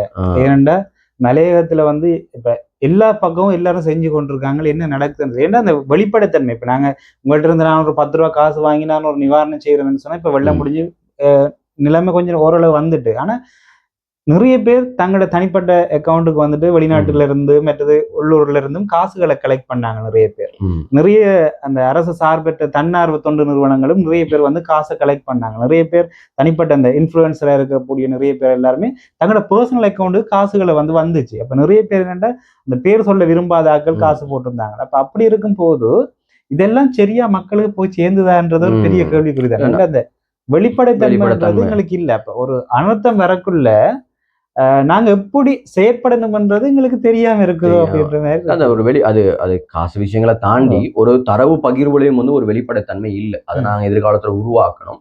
இப்போ யோசிக்கலாம். வந்து நாங்கள் வந்து உதவி செய்தவர்களை நாங்கள் வந்து தவறான ஒரு பார்வையில் பார்க்குறோம். அப்படி உதவி செய்தது வந்து ஒரு ஒரு ஒரு மகத்தான விஷயம். அதை நாங்கள் இல்லைன்னு சொல்லலை. அது வந்து ஒரு அடுத்து இருக்கக்கூடிய நீங்கள் இன்னும் செய்யணும் அப்படிங்கிறது. அதை நீங்க சரியா செய்யணும்னு சொல்லவா. இப்ப நாங்களும் பண்ணியிருக்கோம். இப்ப நான் ஒரு விஷயம், ஒரு நபர் வந்து ஒரு டீம் வந்து பண்ணது. அந்த டீம் எங்களுக்கு சொன்னது என்னன்னா, நாங்க வந்து டிரான்ஸ்போர்ட் போகல, எங்களுக்கு வேணாம், காசு நாங்க நேரடியாக டிரான்ஸ்ஃபர் பண்றோம், அங்க இருக்க ஒரு நம்பிக்கையான ஆள் தாங்க, அப்ப டிரான்ஸ்போர்ட் செலவு எங்களுக்கு குறையும். ஸோ அந்த மாதிரி சிந்திக்கக்கூடியவங்க. அப்ப நீங்களும் அந்த எப்படி சொல்றது, அது தேவையில்லாத செலவுகளை இல்லாமக்கி அது இன்னும் மக்களுக்கு வேண்டிய திறனா செயல்பட்டா நல்லா இருக்கும். ஒரு வெளிப்படைத்தன்மை இருக்கணும். அது இல்ல. அது கணக்கு வழக்குகள்ல ஒரு சிலர் போட்டு நாங்க அதை பார்க்கக்கூடியதா இருந்தா, ஆனா அது பெரிய அளவு சாத்தியப்பாடு இல்லை அப்படிங்கிறது மாதிரி இருந்தது. இன்னும் இருக்கணும். தரவு பகிர்வுகளா இருக்கலாம், மக்களுக்கு கிடைக்கிற விதத்திலயா இருக்கலாம். 3வது காசு விஷயங்கள்ல ஒரு வெளிப்படைத்தன்மை இனி வரும் காலங்கள்ல இருக்கணும் அப்படிங்கிறது. இது நிறைய உதவி செய்தவர்கள் மீது நிறைய விமர்சனங்களும் வைக்கப்பட்டிருக்கு. நம்ம மட்டும் புதுசா இது பேசல. வைக்கப்பட்டிருக்க ஒரு விஷயத்தையும் நாங்க பார்க்கக்கூடியதா இருக்கு. இது 3 விஷயங்கள ரொம்ப முக்கியமான ஒரு தரப்பாக இருக்கு. இதுல நாங்க இந்த ஏற்கனவே வந்து இந்த மொழி சார்ந்த விஷயங்கள் பார்த்திருக்கோம். இதெல்லாம் சரியான முறையில கட்டமைக்கப்படுமா இருந்தா முடிஞ்சிருச்சு. இதுக்கப்புறம் பேசி வேலை இல்லை. நாங்க இனி வரக்கூடிய ஒரு அனர்த்தத்துல நாங்க சரியா செயற்படலாம் அப்படிங்கிறது. இதுல இன்னொரு விஷயம், மலையகத்தை மட்டுமே பேசிக்கிட்டு இருக்கோம் நாங்க. ஆனா பாதிக்கப்பட்டது மலையகம் மட்டும் இல்ல. வடகிழக்குல இருக்கக்கூடிய எல்லா பிரதேசங்களும் 25 மாவட்டங்களும் பாதிக்கப்பட்டிருந்தது. அதுல மலையகம் அதிகமா பாதிக்கப்பட்டிருந்தது. அப்ப ஏனைய பிரதேசங்கள் என்ற செயற்பாடுகளை நாங்க கொஞ்சம் பேச வேண்டியிருக்கு. குறிப்பா கிழக்கு அப்படிங்கும் போது அங்க இருந்த செயற்பாடுகள் எப்படி? ஏன்னா மூதூர்ல எல்லாம் சில பிரச்சனைகள் கூட வந்திருந்தது. இல்ல என்ன பிரச்சனைன்னு சொன்னா, ஒரு கட்டத்துக்கு மேல வந்து எல்லாருமே வந்து என்ன செய்ய வலிக்கிட்டாங்கன்னா, மலையகத்தை நோக்கி நிவாரணம் அனுப்ப போறோம்னு சொல்லி ரெடி ஆயிட்டாங்க. இப்ப அதால என்ன நடந்ததுன்னு சொன்னா, உண்மையிலேயே இப்ப வடக்கு, கிழக்கு, அது இல்லாம புத்தளம் போன்ற பிரதேசங்கள், குறிப்பா இப்ப மன்னார் மாவட்டங்கள், இப்படியான இடங்கள்ல எல்லாமே பாதிக்கப்பட்ட மக்களுக்கு என்னன்னு சொன்னா, சரியா நிவாரணம் போய் சேரல. அதே போல சிலர் என்ன செஞ்சாங்கன்னு சொன்னா, அந்த முன்வந்து செய்யறவங்கள்ட்டையும் வந்துட்டு இந்த மலையத்தை உடைய அவங்களோட ஊர்ல நிறைய பாதிப்பு வந்துட்டு, நீங்க என்ன இப்படி இருக்கிறீங்க, அப்ப நீங்க சேர்க்கறது எல்லாத்தையும் மலையத்துக்கு அனுப்புங்கன்னு சொல்லி அப்ப எல்லா அந்த என்ன சொல்றது, எல்லாமே மலையத்தை நோக்கி நகர்ந்தது. ஆனா இப்ப மலையத்துல எப்படி எல்லாம் போய் சேர்ந்ததா, இடையில பதுக்கப்பட்டதான்றெல்லாம் தெரியும். அது ஒரு தனியா பேச வேண்டியது. நிறைய பேர் கமெண்ட் பண்ணுவாங்க நினைக்கிறாங்க, பார்க்கலாம். அப்ப என்னன்னா எல்லாம் இப்ப எல்லாம் மலையத்தை நோக்கி வலிக்கிட்டு எல்லா நிவாரணங்களும் மலையத்தை நோக்கி வரும்போது உண்மையா சிலருக்கு தேவை இருந்தது. வடக்கு, கிழக்கு, அதே போல புத்தளம் அந்த மாதிரியான பிரதேசங்கள்ல கூடுதலா தேவைகள் இருந்தது. அவங்களுக்கு அந்த மலையக வெளிச்சத்துல இவங்க காணாம போயிட்டாங்களோ அப்படின்ற மாதிரி ஒரு கேள்வியும் இருந்தது. ஏன்னா இப்ப டிஎம்சியில நாங்க டேட்டாவின் அடிப்படையில பார்த்தா மலையகத்துல பாதிக்கப்பட்ட மக்களை விட கூடுதலான மக்கள் ஏனைய பிரதேசங்கள்ல பாதிக்கப்பட்டார்கள். எண்ணிக்கை அடிப்படையில கூட பாதிப்பு இங்க கூட எண்ணிக்கை அடிப்படையில வேறு பாதிக்கப்பட்டது கூட. அதுல இன்னும் இது சொல்லும்போது இன்னொரு விஷயம், மாவட்டத்தை சொல்லலாமா கூட தெரியல. ஒரு மாவட்டத்துல ஒரு தரப்பு கிட்ட வந்து ஒரு குறிப்பிட்ட தரப்பு, யாருன்னு சொல்ல விரும்பல நானு, நீங்க வந்து மலையகத்தை விட பாதிக்கப்பட்டிருக்கீங்களா, உங்களுக்கு தேவை இருக்கா அப்படிங்கிற மாதிரியான ஒரு சில கேள்விகள் இருந்தது. என்னுடைய நண்பர் அதை பகிர்ந்திருந்ததா. அதுல உடனே இன்னும் சில கூட விசேட தேவையுடையவர்களுக்கான தேவைகள் இருந்தது. அங்க அதை பண்ண வேண்டிய ஒரு கடமை நமக்கு இருக்கு. அப்ப அதையும் பண்ணியிருக்கணும். அப்ப இன்னொரு அமைப்பு கிட்ட இருந்து எடுத்து நாங்க அதை வந்து பண்ணியிருந்தோம். அப்போ இப்படியான சில செயற்பாடுகள் நடந்தது. இப்ப பாதிப்புங்கிறது பாதிப்பு தான். அது ஒப்பிடு பார்க்க வந்து முடியாது. அவனை விட நீ பாதிக்கப்பட்டிருக்கியா, உன்னை விட அது 10 வீதமா 20 வீதமா அப்படிங்கிறது அது அனர்த்தத்துக்கு பிறகு நாங்க பார்க்க வேண்டிய ஒரு விஷயம். அந்த டைம்ல நாங்க அதை பார்த்திருக்க கூடாது. அப்ப சொன்ன மாதிரி மலையகத்தின் பாதிப்பு கூட, அதுல ஏனைய பிரதேசங்களோட பாதிப்பு வந்து இல்லாம அந்த வெளிப்படலை அப்படிங்கிறது ஒரு இன்னைக்கும் சில இடங்கள்ல அதுக்கான தாக்கங்கள் இருக்கு. அப்ப இது சரியான விதத்துல பங்கிடப்படணும். அது அப்பதான் ஒரு முழு இலங்கையை நாங்க என்ன செய்ய முடியும்னா வளர முடியும் அப்படிங்கிறது ஒரு விஷயம் இருக்கு. இது நாங்க அடுத்த கட்டங்கள்ல ரொம்ப கவனிக்கணும். இது அதே போல இப்ப நாங்க இந்த சமூக வலைத்தளங்களை பற்றியும் கொஞ்சம் கதைச்சான இல்லை. ஏன்டா புயல் அடிச்சதோ இல்லையோ, சமூக வலைத்தளத்துல பெரிய புயல் அடிச்சு. அது உண்மைதான். சிங்கம் வேற தூக்கிட்டு போகுது, மான் கடத்திட்டு போகுது அப்படிங்கிற காணொலி எல்லாம் வந்திருந்தது. ஏன்னா நாங்க அந்த டிஜிட்டல் வேர்ல்டுல வந்துட்டா பிறகு நாங்க டிஸ்இன்ஃபர்மேஷன் அப்படின்றத தவிர்க்க முடியாது, ஒன்றும் செய்யலாது. அப்ப இந்த டைம்ல வந்துட்டு ஒரு தனி மனிதர, ஒரு சமூக வலைத்தள பாவனையாளரா மக்கள் எப்படி நடந்திருக்கணும், இல்ல எப்படியெல்லாம் நடக்காம விட்டுட்டாங்களா அப்படின்றத பற்றி நாங்க கதைக்க வேண்டியதும் ஒரு முக்கியமான டாபிக். உண்மைதான். ஏன்னா இப்ப நாங்க சரியா காணொலிகள் நான் பார்த்த வரைக்கும், இப்ப என்னை விட உனக்கு வந்து இல்ல எக்ஸ்பீரியன்ஸ் கூட, இப்ப ஒரு சாதாரண ஒரு பயனாளியா நான் பார்க்கும்போது அது ஏங்கிறது எனக்கு விளங்குது. அது அப்படி அந்த டைம்ல நாங்க போடும்போது இது மக்கள் மத்தியில ஒரு பதற்றத்தை உருவாக்கும், அது சில சிக்கல்களை உருவாக்கும். அது போலியான தரவு. கொத்மலையில் அன்னைக்கு இரவு நடந்த தரவு வந்து ஒரு போலியான தரவு பரவ மக்கள் எல்லாம் அதிகமா அங்கிருந்து ஓட ஆரம்பிச்சிட்டாங்க. அதுல என்னன்னா இப்ப நாங்க இப்ப நார்மலா வந்துட்டு ஒரு விஷயத்த இப்போ நாங்கள் ஒரு டிஸ்இன்ஃபர்மேஷன் எடுக்கும் போது நாங்கள் அதில் மெல் இன்ஃபர்மேஷன், மிஸ்இன்ஃபர்மேஷன், டிஸ்இன்ஃபர்மேஷன் சொல்லி 3ஆக பிரிப்போம். இப்போ இது வந்து ஒரு தீங்கு விளைவிக்கக்கூடிய ஒரு இதாக இருந்தால் கூட நான் சிலரோட இது ஃபேக்ட் செக் கூட கதைக்கும் போது இப்போ கம்பளையில் இருக்க சிலரோடையும் எனக்கு கதைக்க கிடைக்கிச்சது. அப்போ கதைக்கும் போது அவங்க சொன்னது என்னன்னு சொன்னால், இப்போ அரசாங்க தரப்புல இருந்து உண்மையாகவே அந்த ஒரு ஒஃபிஷியலான நியூஸ் வரல. ஆனால் அந்த டேம் அதை திறந்த டைம் அது சவுண்ட் அந்த அந்த அந்த அலாம் வந்து அடிக்கப்பட்டது, அது வந்து மக்கள் உண்மையாவே டேம் வெடிச்சிட்டுன்னு சொல்லி நினைச்சிட்டாங்க. ஏன்னா அதுக்கு முதல் வந்த பெரிய வெள்ளத்துக்கு காரணம் இல்லாட்டி கம்பளை மூழ்கினதுக்கு காரணமே வந்துட்டு இந்த கொத்மலை டேம்ல இருந்து வர நீர் தான். அப்ப அதால மக்கள் என்ன யோசிச்சாங்கன்னு சொன்னா, ஓகே கொத்மலை டேம் வெடிச்சிட்டேன்னு சொன்னா கம்பளை ஃபுல்லா மூழ்கிரும். அப்ப அது இப்ப நாங்க என்ன யோசிச்சோம், எல்லாம் சேஃபா இருக்கணும்ன்றதுக்காக தான் இந்த நியூஸை வந்துட்டு நாங்க சரியா பகிர்ந்து கொண்டு இருந்தோம். அது ஒரு பிரச்சனை. ஆனா அதுலயும் ஒரு குறைபாடு இருந்துச்சு. என்னன்னு சொன்னா, அந்த அரசாங்கம் அதை உடனே வெரிஃபைட் பண்ணி சொல்லல. எனக்கு தெரிஞ்சு அமைச்சர் மேல அதுக்கு பிறகுதான் தங்களோட முகநூல்ல போட்டிருந்தாங்க. அரசு வந்து விரைந்து செயற்படல அந்த அரசு கட்டமைப்பு அந்த சந்தர்ப்பங்கள்ல. ஏன்னா எங்கட பிரதிநிதி யூனிவர்சிட்டியில இருக்கிற பிள்ளைகளோட கதைக்கும் போதே சரியா 1 மணிக்கு எங்க போறோம்னு தெரியாம திடுதுன்னு சொல்லி சாமான்லாம் அள்ளி கட்டி ஓடிட்டு அந்த இடத்துல இருக்கிறவங்களுக்கு வந்துட்டு அந்த நியூஸை வந்து வெரிஃபை பண்றதுக்குரிய மென்டாலிட்டி, அந்த மைண்ட் செட் இருக்காது.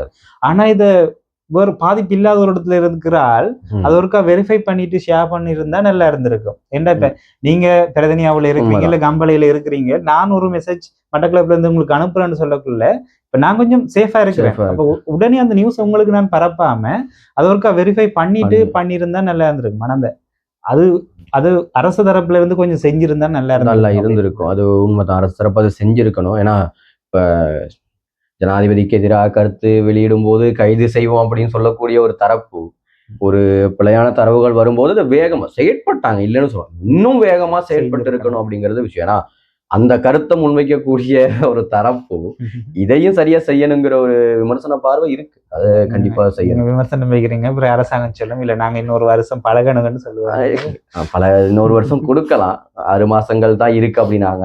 வந்து 1 வருட காலப்பகுதி அப்படின்னாங்க. இப்போ வந்து இன்னும் காலங்கள் தேவை பழகணும் அப்படிங்கிறது அது ஒரு தனியான தலைப்பு. நாங்க அதை இதுல கொண்டு வர வேணாம் அப்படிங்கிறது பஸ் காணொலியே நாங்க அரசாங்கத்துக்கு எதிராக பேசுறோம் அப்படிங்கிற தரப்புகள் வரும். அப்படியா நாங்க வந்து இப்ப அரசாங்கத்துக்கு எதிராக பேசுறோம் இல்ல, நாங்க சரியானது பேசுறோம். உண்மைதான். இல்ல இந்த தலை இருக்கு, நான் கொஞ்சம் இன்னும் கொஞ்சம் தெளிவா கதைக்கலாம் அப்படிங்கிறது. இந்த சமூக பயனாளர்கள் இன்னுமே இப்ப தனிப்பட்ட ரீதியா நானே வந்து ரொம்ப கவனமா இருக்கணும். ஒரு விஷயத்த ஷேர் பண்ணும்போது அல்லது நண்பர்களுக்கு பகிரும் போது இது பண்ணணும். ஸோ இதுகள் ரொம்ப பார்க்க வேண்டியது. ஏன்னா இன்னைக்கு இருக்கக்கூடிய உலகம் அதுக்குள்ள ஜென்சி ஜென்ரேஷன் அதுக்குள்ளதான் இருக்கு. நம்மளே இப்ப அதுக்குள்ளதான், ஜென்சின்னு மட்டும் சொல்லிட முடியாது இல்லையா. நாங்க 19 கிட்ஸ். அப்ப நம்மளுமே அதுக்குள்ளதான் இருக்கு. இன்னைக்கு சமூக ஊடகங்களை விடுத்து ஒரு விஷயத்த பார்க்க முடியாது. அரசியல் பொருளாதாரம் எல்லாமே அதை வச்சு கட்டமைக்கக்கூடிய ஒரு தன்மை இன்னைக்கு வந்துருச்சு. ஓகே, நாங்க டிவிக்கே பத்தி சொல்லலாம். இந்திய அரசியல் அப்போ இன்னைக்கு ஒரு பெரிய ஒரு மாற்றத்தை உருவாக்கக்கூடிய ஒரு பிளாட்ஃபார்மா அது வந்துருச்சு. அப்ப அதை நாங்க பயன்படுத்துறவங்கிற தாண்டி அது இன்னும் சரியா நாங்க பயன்படுத்த கையாளணும் அப்படிங்கிற இருக்கு. ஏன்னா அது எதிர்வரும் காலத்துல அது மிகப்பெரிய தாக்கங்கள் அது உருவாக்க போகுது. அப்ப அது நாங்க ரொம்ப கவனமா இருக்கணும், அவ்வளவுதான். இலங்கையில இல்ல சோசியல் மீடியா பாவனைன்றது இலங்கையை பொறுத்தவரையில இதுல மைத்திரி அரசாங்கம் வந்ததுக்கு ஒரு மிகப்பெரிய காரணம் சமூக வலைதளங்கள். அந்த டைம்ல கூட மஹிந்த ராஜபக்ச சொல்லியிருப்பார், நான் சமூக வலைத்தளங்கள் சரியா கையாளதான் இந்த தோல்வி காரணம்ன்ற மாதிரி எல்லாம். அப்ப அப்படி சமூக வலைத்தளங்களோட தாக்கம்ன்றது இலங்கைக்கு அப்பவே வந்துட்டு இப்ப வந்து கூட போயிருக்கு. அதுகளையும் அரசாங்கம் கட்டுப்படுத்தணும். உடனே ஆன்லைன் சேஃப்டி ஆக்ட கொண்டு வந்து அப்படின்னு இல்ல, நெறிமுறைப்படுத்தினா நல்லா இருக்கும். ஏன்னா இப்ப நாங்கள் ஒரு மீடியா எதிக்ஸ் இருக்கும், அதுக்குரிய ஒழுக்க கோவை என்று எழுத்துல இல்லாட்டியும் அதுக்குன்னு ஒரு கட்டமைப்பு இருக்குது. ஆனா சமூக வலைத்தளங்களுக்கு அப்படி ஒன்று இல்லை. நிறைய anonymous page, fake profile create பண்ணி நிறைய ஷேர் பண்ணி அது நிறைய பிரச்சனைகள் இருக்குது. அப்ப அதையும் அரசாங்கங்கள் பார்த்து, ஏன்னா இப்ப இதுல இருந்து பிரச்சனை என்னன்னு சொன்னா, இதை அரசாங்கம் இதை வெரிஃபை பண்றதுக்கு இது ஒரு பேஜ் இதுல எல்லாம் சரியா அப்டேட் பண்ணிட்டு வராங்கன்னு சொன்னா. இப்ப சும்மா சொல்லலாம் டிஎம்சி இருக்குது, டிஎம்சியில வெரிஃபை பண்ணப்பட்ட பேஜ்ல எல்லாம் உடனே அப்டேட் பண்ணிட்டு வந்தா வேற பேஜ் நாங்க போயிட்டு அதை வெரிஃபை பண்றது கஷ்டப்பட தேவையில்லை, உடனே இங்க போயிட்டு பார்க்கலாம். இப்ப பிஎம்டி பிரசிடென்ட் மீடியா யூனிட்டை வந்து பார்த்தோம்னு சொன்னா ஜனாதிபதி போயிருப்பாரு, போயிட்டு 3 நாள் இவர்தான் நியூஸை அப்டேட் பண்ணுவாங்க. அப்படி இருக்கிறது ஒரு பெரிய பிரச்சனை தான் இலங்கைக்கு. இலங்கையில அந்த தொடர்பாடல் துறை இப்ப இந்தியாவோட உதவியோட நிறைய விஷயங்கள் மாற்றங்கள் செய்துகிட்டு வருது, இந்தியாவோட உதவியோட.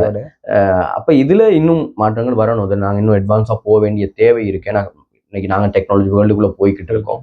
அப்ப நாங்க வளர்ந்து வருகின்ற நாடுங்கிறத தாண்டி இலங்கை வந்து ஒரு ஸ்டாண்டர்ட்ல இருக்கு நாடுகளை ஒப்பிடும்போது.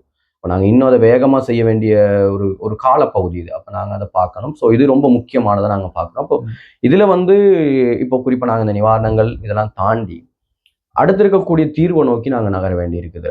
தீர்வுக்கு போறதுக்கு முன்னுக்கு தீர்வுண்டாலே கொஞ்சம் தீபாவளி தான் அது உண்மைதான். அது தீபாவளியில தீர்வை விட்டுருவோம். இந்தியான்னு சொல்லும் போதுதான் இப்ப இலங்கைக்கு அந்த அனர்த்த டைம்ல வந்துட்டு இந்தியா, பாகிஸ்தான், அமெரிக்கான்னு சொல்லி எல்லா நாடுகளும் வந்துட்டு மும்முரமா உதவி செஞ்சாங்க. உண்மையா உதவிதான் செஞ்சாங்கன்னு சொல்லி நம்புவோம். ஒரு 70க்கும் மேற்பட்ட நாடுகள் சில தரவுகளும் வந்து இல்ல நான் என்ன சொல்றேன்னா அந்த ஃபீல்டுல ரைட் ஓகே அப்படின்னு சொல்லும் போது இப்ப இலங்கை இன்னைக்குமே ஒரு பூகோள ரீதியா ஒரு முக்கியத்துவம் வாய்ந்த ஒரு கேந்திர நிலையம் ஒன்று சொல்றாங்க தானே. அப்ப அப்படி இருக்கும்போது இந்த அனர்த்த டைம்ல வந்துட்டு இவங்க உதவி செஞ்சதுல இது அரசியல் இருக்குன்னு சொல்லி நினைக்கிறேன். இது இப்போ ஜியோ பாலிட்டிக்ஸுக்குள்ளால இது இருக்கு, இல்லைன்னு எல்லாம் இல்லை. ஏன்னா இலங்கை வந்து ஒரு முக்கியமான ஒரு கேந்திர நிலையத்துல இருக்க சென்டர் பாயிண்ட்ல. அப்போ இலங்கைன்ற தேவை சீனாவுக்கும் இருக்கு, இந்தியாவுக்கும் இருக்கு, அமெரிக்காவுக்கும் இருக்கு. அப்ப எல்லாருக்கும் நாங்க தேவை. இது ஒரு பெரிய ஒரு டாபிக். நான் நினைக்கிறேன் அதை இப்ப நாங்க பேசுறது சீனா ஏன் இலங்கைக்கு வந்தது, ராணுவத்தை அனுப்புனது, குறிப்பா விக்ராந்த் கப்பல் எங்க வந்தது, ஏன் பாடப்பட்டதுங்கிறதெல்லாம் ஒரு பெரிய ஒரு பூகோள அரசியல். அது அமெரிக்கா ஏன் சார்பாக வந்தது அப்படிங்கிறது. ஏன்னா இன்னைக்கு ஒரு சில சிக்கல்கள் இருக்கு. ஏன்னா இந்தியாவுக்கும் ரஷ்யாவுக்கும் இடையில ஒரு உறவு, இந்தியா அமெரிக்கா ஒரு எதிர்ப்பு உணர்வு இன்னைக்கு வளர்ந்துருக்கு. இந்தியாவை சுத்தி இருக்கிற நாடுகள்ல கலவரங்கள் ஒரு பெரிய ஒரு அரசியலை நாங்க பேச வேண்டியிருக்கு. இல்லன்னு இல்லை, கேட்ட கேள்விக்கான பதில் இருக்கு. அதை நாங்க தெளிவா தனியா பேசினா நல்லா இருக்கும் அப்படிங்கிறது. இந்தியா பாலம் போட்டு கொடுத்துச்சு. ஆமா, இந்தியா பாலம் போட்டு கொடுத்துருக்கு. அப்ப நாங்க அந்த உறவு பாலத்தை அந்த உதவிகளை நாங்க உதாசீனப்படுத்த முடியாது. ஏன்னா அது அதனுடைய பங்கு வந்து ரொம்ப மிகப்பெரியது. பங்குதானே இலங்கைக்கு அது தேவை இருந்தது. ஏன்னா இந்த பாதிப்புகளை பார்க்கும்போது இலங்கையோட மொத்த ஜிடிபில 4% பாதிப்பு அடைஞ்சிருக்குன்னு சொல்லப்படுது சில தரவு. அப்ப வேர்ல்டு பேங்க் ரிப்போர்ட் சொல்லப்படுது. அப்ப அது இந்த ரெக்கவரேஷன் நாங்க வந்து ரீபில்டிங்குள்ளால எங்களுக்கு நிறைய நாடுகள் ஹெல்ப் பண்ணுது. நாங்க அதை வந்து உதவியாகவும் பார்க்கப்படுது. அதுக்கு பின்னாடி எல்லாம் ஒரு ஃபேஸ் மட்டும் கிடையாது. அதுக்கு பின்பக்க ஒரு பின்முகம் ஒண்ணு இருக்கு. நாங்க இன்னும் கொஞ்சம் டீப்பா பார்க்கணும். அதை நாங்க பார்ப்போம். ஏன்னா அந்த உதவிக்கு பின்னுக்கும் நிறைய அரசியல் இருக்கு. நிறைய சமூக வலைதள பயனாளர்கள், அரசியல் ஆய்வாளர்கள் எல்லாம் தெரிவிச்சிருந்தாங்க. அதை பற்றி கட்டாயம் ஒரு இன்னொரு விஷயத்து இதுல நாங்க இல்ல அரசியல் இருக்குங்கிற உதாரணம் சொல்லிட்டு நாங்க அடுத்ததுக்கு போகலாம். இலங்கை ஒரு தீவுக்குள்ள இந்த சிக்கல்கள் போய்கிட்டு இருக்கும் போது அதிகமான இலங்கையினுடைய மீன் வளங்கள் எடுத்து செல்லப்பட்டது அப்படிங்கிற விஷயமும் இருக்கு. நல்ல பாயிண்ட். என்னன்னு சொன்னா இப்ப இங்க வந்து நாங்க வெள்ளத்தால பாதிச்சு கொண்டிருக்கும் போது இந்திய மீனவர்கள் வந்து எல்லை தாண்டி வந்து மீன் பிடிச்சுன்ற பிரச்சனை வந்துட்டு யாழ்ப்பாணத்துல இருக்க இந்திய துணை தூதரத்துக்கு முன்னுக்கு வந்துட்டு மக்கள் போராடுனன்றது அதையும் நாங்கள் ஜியோ பாலிட்டிக்ஸ்ல ஒரு தனியாக கதைக்கலாம். அது அப்படி இருக்கும்போது அப்ப நீங்கள் உதவியும் செய்யறீங்க, எங்களோட வளங்களையும் வந்து சூறையாடுறீங்களன்னு சொல்லக்குள்ள அப்ப இதை நாங்கள் உதவியா பாக்குறதா இல்ல நீ இந்த கையால கொடுத்துட்டு இந்த கையால எடுக்கிறீங்கன்னு சொல்ற, 10 ரூபா கொடுத்துட்டு இங்க 100 ரூபாய் எடுக்கிறீங்க. ஒருத்தரோட காணொலி வந்திருந்தா அது சம்பந்தமா, ஆனா அது பெரிய அளவுல எடுபடல. ஏன்னா அது மக்கள் பேசுறதுக்கு தயாரா இல்லை அப்படிங்கிறது இல்ல. மக்கள் பேசுறதுக்கு தயாரா இருக்காங்களான்னு கேட்கறத தாண்டி இப்ப இலங்கையில இந்த ஊடகங்கள் என்று சொல்லி நிறைய இருக்கிறாங்க தானே, அவங்க சரியா ஒரு பக்கச்சார்பு இல்லாம செய்திகளை கையாளுறாங்களான்றதையும் பார்க்கணும். ஏன்னா எனக்கு தெரிஞ்சு இப்ப இருக்கிற மீடியா ட்ரெடிஷனல் மீடியாஸை விட சமூக வலைத்தளங்கள்ல இது தொடர்பா எழுதுனாக்கள் நிறைய நல்ல விஷயங்கள், அதாவது சரியான விஷயங்களை ஷேர் பண்றாங்களா. ஆனா உண்மைக்குமே தமிழ் ஊடகங்கள் இப்ப அனர்த்த காலத்திலையும் சரி அதுக்கு பிறகு வந்து அது சரியா செய்தியிடலை செஞ்சாங்களான்டா அது பெரிய ஒரு கேள்விக்குறியானது. என்னன்னா ஒரு தரப்பு சார்பாக இருக்கிறது மிகப்பெரிய ஒரு பிரச்சனை. ஊடகத்தின் பங்கு அவங்க மறக்கிறாங்கன்றது வெளிப்படத்தன்மை. நீங்க என்ன சொல்ல வாரீங்க, ஊடகம் எல்லாரும் அரசாங்கத்துக்கு நான் அதை சொல்ல விரும்பல. அது நாங்க அடுத்தடுத்த நாங்க பார்க்கலாம். இல்லைன்னு சொல்லிட முடியாது. அது எல்லா அரசாங்கங்களும் தனக்கு கட்டுப்பாட்டுல வச்சிருக்கோம். ஏன்னா ஹிட்லர் கூட தன்னுடைய ஜெர்மனை கட்டமைக்கும் போது முதலாவது அவருக்கு அடுத்த கட்ட ஒரு செயற்பாடுகள் அவர் கொண்டு வந்ததுன்னா எல்லா ஊடகங்களையும் தனக்கு சார்பாக வச்சுக்கிறது. அது எந்த ஒரு அரசும் அல்லது ஒரு தனிநபரும் செய்யற ஒரு விஷயம் தான். இதுல ஒரு டிஸ்க்ளைமர் போடுறேன்னு என்னன்னு சொன்னா, நாங்க வந்து இந்த அரசாங்கத்தை ஹிட்லரோட கம்பேர் பண்ணி பேசல, பட் ஜஸ்ட் அந்த ஊடகங்களை எப்படி ஒரு ஆட்சியாளர் கட்டுப்பாடுகளை கொண்டு வர்றது. நான் இன்னொரு உதாரணத்துக்கு போயிடுவோம். அப்படியே இந்தியாவில் இன்னைக்கு அரசுக்கு இப்ப எப்படி சொல்றது, இப்ப தமிழ்நாட்டு அரசாங்கத்துக்கு சார்பாக இருக்கக்கூடிய ஊடகம், ஏன்னா தமிழ்நாட்டு அரசியல நாங்க தெளிவாக அதை பார்க்கலாம். டிஎம்கேக்கு சார்பான சில ஊடகங்களா இருக்கலாம், ஏடிஎம்கேக்கு சார்பான சில ஊடகங்களா இருக்கலாம். இப்படி சில ஒரு 2 டீமா பிரிஞ்சு காசுகள் கொடுத்து அப்படி செய்யக்கூடிய சில சந்தர்ப்பங்கள் கூட இருக்கு. அப்ப அது ஒரு அரசு செய்யக்கூடாது. அது தேவை. அது நாங்க இன்னைக்கு இருக்கக்கூடிய இந்த அரசியல் சூழ்நிலையில அது இல்லை, தவிர்க்க முடியாது. அது இருக்கக்கூடியது. ஆனா அது யாரு உணர்ந்து செயற்படணும்னா அந்த ஊடகம் தான் உணர்ந்து செயற்படும். ஆனா இப்ப என்னன்னா இப்ப இந்தியாவுல வந்துட்டு நாங்க சரியா தமிழ்நாட்டுல எடுத்து பார்த்தோம்னா நாங்க பிரிச்சு பார்க்கலாம். இப்ப ஜெயா டிவின்னு சொன்னா ஏடிஎம்கே, கலைஞர் டிவி, சன் டிவின்னு சொன்னா அவங்க டிஎம்கே சப்போர்ட்டா இருப்பாங்கன்னு சொல்லி பிரிச்சு பார்க்கலாம். ஆனா இலங்கையில அப்படி பார்க்கல. அது சில ஊடகங்கள் சில தனியார் அரசியல்வாதிகள் கூட சொன்ன மாதிரி இருக்காது. அது நாங்க இந்த அரசாங்கத்து மட்டும் கிடையாது, கடந்த கால அரசாங்கங்களுடைய தாக்கமும் அதுல இருக்குது. இன்னைக்கு கூட ஹீரோவுக்கு பிரச்சனைகள் போய்கிட்டு இருக்கு. நாங்க அதை பத்தி பார்க்கலாம். ஏன்னா இருக்கு, இல்லைன்னு சொல்லிட முடியாது, இருக்கு. ஸோ இதை பத்தி நாங்க ஆழமா கதைக்க வேண்டி இருக்கு. ஆனா அந்த ஊடகங்கள் சரியா செயற்படணும். செயற்பட்டா இலங்கையில நிறைய பிரச்சனைகளை நாங்க தீர்வுக்கு கொண்டு வரலாம் அப்படிங்கிறது. நாங்க உண்மையில அடுத்ததுக்குள்ள போகலாம்னு நினைக்கிறேன். ஏன்னா அது இது ஜியோ பொலிட்டிக்ஸ் பத்தி நான் தெளிவா கதை போனாங்க. இதுல நாங்க அடுத்து சொன்ன மாதிரி தீர்வுக்குள்ளால இப்போ இலங்கையில பல தரப்புகள்ல தீர்வு எல்லாருக்கும். ஏன்னா கிட்டத்தட்ட 20 லட்சத்துக்கு மேற்பட்ட மக்கள் வந்து எந்த தீர்வு சொல்றீங்க? தீர்வு இந்த அனர்த்தத்தினால ஏற்பட்ட மக்களுக்கான தீர்வு. ஒரு 20 லட்சத்துக்கு மேற்பட்ட மக்கள் வந்து இங்க என்ன பாதிக்கப்பட்டிருக்காங்க, நேரடியாகவும் பகுதி அளவுலையும் பாதிக்கப்பட்டிருக்காங்க. அப்ப அந்த மக்களுக்கான தீர்வுகளை நோக்கி நகர வேண்டியிருக்கு. அல்ல மலையகம், வடகிழக்கு, ஏனைய பிரதேசங்கள் சார்ந்து. இதுல ஏனைய பிரதேசங்களை பத்தி அவங்களால மீள கட்டமைச்சிக்க முடியும். வீடுகள் இருக்கு, ஒரு சில வீடுகள் உடைக்கப்பட்டிருக்க, கரையோரத்தில் இருந்தக்கூடிய சில பகுதிகள். இன்றைக்கு கூட ஒரு நியூஸ் பார்க்கக்கூடிய இருந்தது, திருகோணமலையில ஒரு கடற்கரை ஓரத்துல இருந்த ஒரு வீடு தாளிறங்கி இருக்கு அப்படின்னு சொல்லி. அப்ப பாதிக்கப்பட்டிருக்கு. அதை ரெக்கவர் பண்றதுக்கான சில செயற்பாடுகள் நடந்துகிட்டு இருக்கு. ஆனா ஒரு கிராமமா அழிஞ்சது அல்லது ஒரு ஊரா அப்படி அழிஞ்சு போனது அப்படின்னு பார்க்கும்போது மலையகத்தின் தாக்கங்கள் கூட. நாங்க இந்த தீர்வு சார்ந்து சில கருத்துக்கள் முன்வைக்கப்பட்டது. அதுல அரசியல் கருத்து சொல்றேன். ஆமா, அரசியல் கருத்தை தான் சொல்றேன், உங்களுக்கு தெரியும்னு நினைக்கிறேன். அதுல 2 விதமான கருத்துக்கள். ஒன்று வந்து வடகிழக்கு நோக்கி நகர்றது நல்லது அப்படிங்கிற சில கருத்துக்கள். நம்ம அதுக்கு போறதுக்கு முதல் இப்ப மக்கள் இருந்த இடங்கள், மலையகத்தை பத்தி நாங்க போகும்போது இப்ப மக்கள் குடியிருந்த இடங்கள் எப்படி இருந்தது? ஏன்டா இப்ப வடக்கு கிழக்குலயும் ஒரு கிராமமே ஃபுல்லா அடிச்சுட்டு போனன்றதுக்கு இல்ல. ஆனா மலையகத்தை பொறுத்தவரையில பார்த்தோம்னு சொன்னா ஒரு கிராமமே காணாம போயிருக்கு. ஒரு 50-60 பேர் வந்து மண்ணுக்குள்ள சடலங்களா இருக்காங்கன்ற செய்திகளை பார்க்கக்கூடிய மாதிரி இருக்கு. அப்ப இந்த மக்கள் இருக்கிற இடங்கள் எப்படி பாதுகாப்பான இடமா இருந்தது? நம்ம குடியேற்றத்துக்கு போறதுக்கு முன்னுக்கு இலங்கை இப்ப நாங்க மலையகத்தை பொறுத்தவரை மலையகம் வந்து ஒரு சாய்வான நிலப்பகுதியை கொண்டது. இப்ப இன்னைக்கு இருக்கக்கூடிய இந்த கட்டிடங்கள் அல்லது வீடு அமைப்பு திட்டங்கள்லாம் வந்து இன்னைக்கு உருவாக்கப்பட்டது அல்ல. ஒரு 180% வந்து ஆரம்ப காலங்கள்ல இருந்தே உருவாக்கப்பட்ட, பிரிட்டிஷ் காலத்துல இருந்து உருவாக்கப்பட்டது. அப்ப அது மிகப்பெரிய ஒரு சாய்வுகளே. அன்னைக்கு அப்ப எங்க குடியேறணுமோ அங்கதான் கூட. அது அங்க என்பிஆர் ரிப்போர்ட் கிடையாது. அங்க மக்களை பத்தி என்பிஆர் ஒரு ரிப்போர்ட் இருக்கு. சொன்னீங்கன்னா தான் எனக்கு எல்லாம் தெரியும். ஜியோகிராபில படிச்சுட்டு விஷயங்கள் எல்லாம் சொல்லிங்க. இன்னைக்கு அது பரவாயில்ல, எல்லாரும் தெரியும். ஏன்னா இன்னைக்கு அதிகம் ஒரு நிலம் சம்பந்தமா ஆய்வுல கட்டிடங்கள் கட்டுறதுக்கான சில அந்த நிறுவனங்கள் சார்ந்த அந்த விஷயம் சரியா இல்ல கட்டலாமா அப்படிங்கிற அந்த ஆவணப்படத்துல செய்யக்கூடிய ஆய்வுல செய்யக்கூடிய ஒரு நிறுவனமா இன்னைக்கு என்பிஆரோ இருக்கு. அது இன்னைக்கு எல்லாரும் பழக்கப்பட்ட ஒரு பரிச்சயமான ஒரு வார்த்தையா இருக்கும் நான் நம்புறேன் நானு. அப்போ அது அன்னைக்கு கிடையாது. அன்னைக்கு பிரிட்டிஷின் நோக்கம் தனக்கு கொண்டு வந்த தொழிலாளர் நான் குடியமர்த்தணும் அப்படிங்கிறத அவனோட நோக்கமே தவிர பாதுகாப்பை பத்தியோ அவங்களோட உரிமைகள் சார்ந்தோ அவங்க எதுவுமே கவலைப்படலை. அது அதை பத்தி யோசிக்கவே இல்லை. ஆனா அதுன்ற கட்டமைப்பு தான் இன்னைக்கு அன்னைக்கு கட்டப்பட்ட வீடுகள் இன்னைக்கு நாங்க பாக்குறோம். சில மாற்றங்கள் வந்திருக்குன்னு சொல்லி நிறைய பேர் கமெண்ட் பண்ணல.